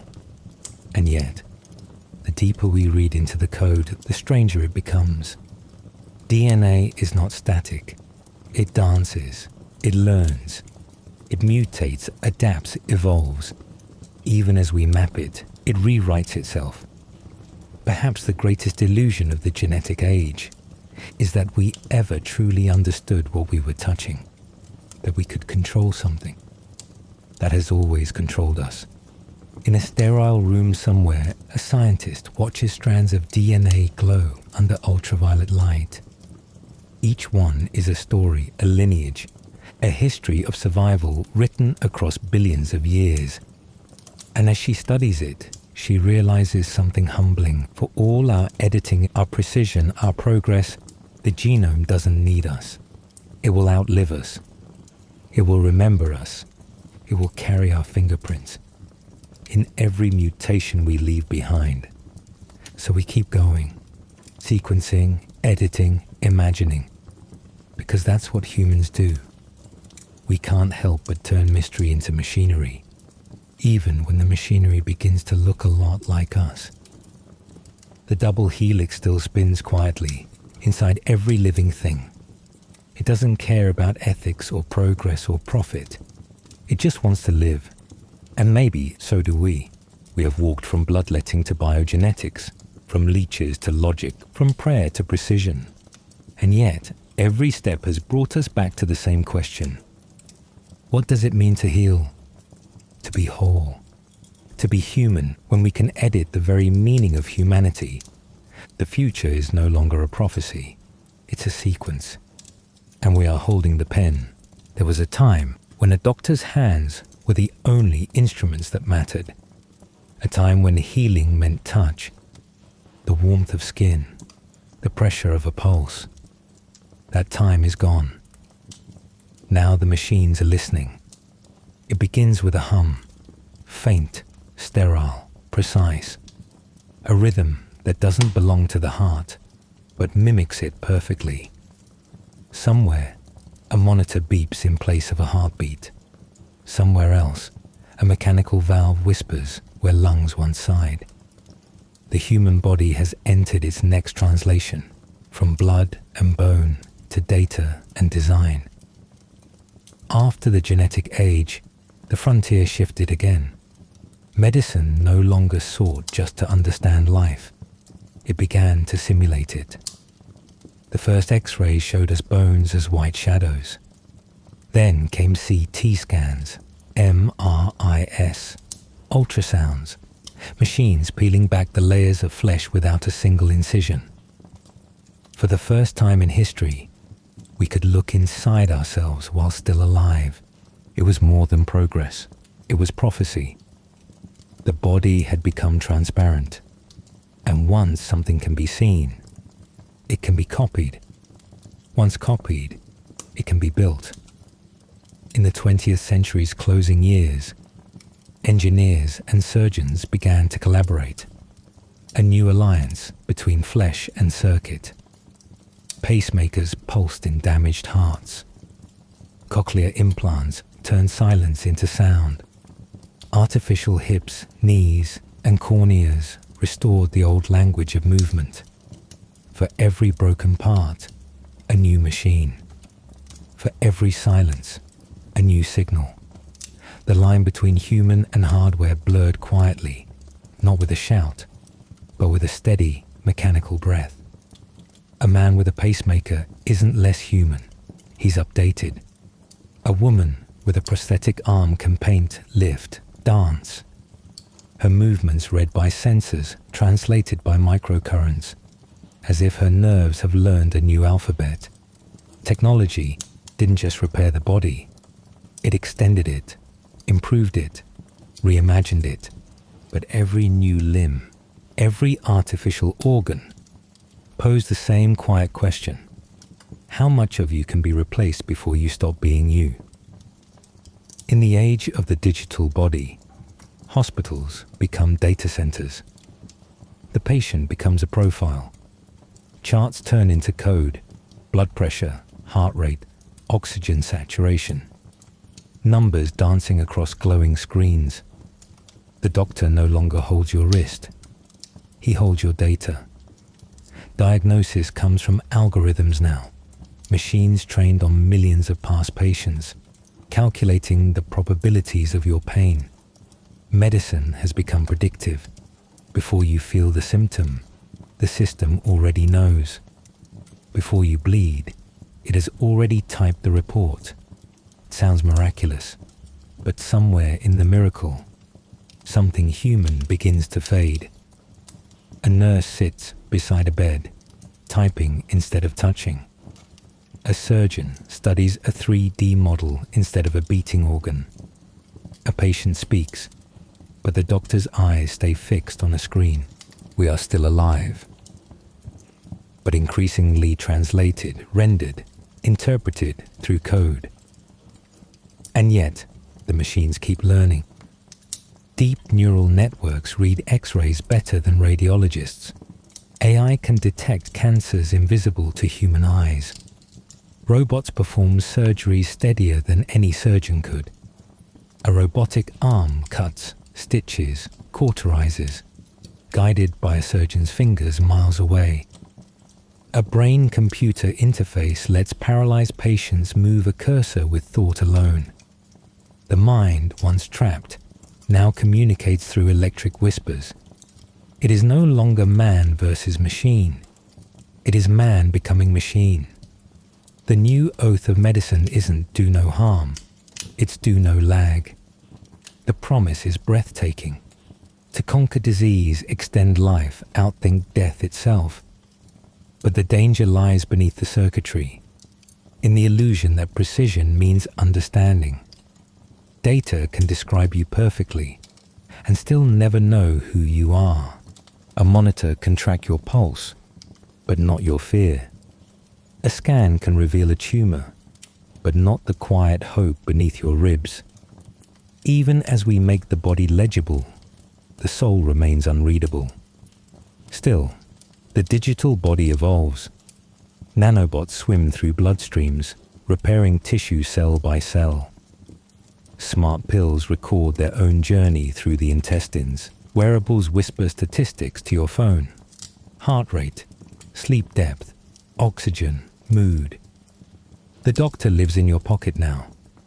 The hospital fits on your wrist. Every breath becomes a number. Every number becomes a warning. Every warning becomes an ad. And in this loop, the oldest fear returns. That to be known completely is to be owned completely. Meanwhile, on the horizon, biotechnology merges with artificial intelligence. Synthetic organs are 3D printed. Digital twins, perfect simulations of your body, are used to test drugs, surgeries, outcomes. Before you are treated, your copy is treated first. If the copy survives, you get the real dose. Somewhere between efficiency and empathy, the definition of patient begins to change. You are no longer just a person. You are a data set, a version of you running quietly in a computer's memory, deciding how you will live and maybe how you will die. But the digital body doesn't only live in hospitals. It's in social media feeds, fitness apps, genetic databases. Every selfie, every heartbeat logged adds to the archive of you. We used to pray for immortality. Now we upload it. One scan, one statistic, one backup at a time. Our lives have become diagnostics, and our ghosts, they'll be stored in the cloud.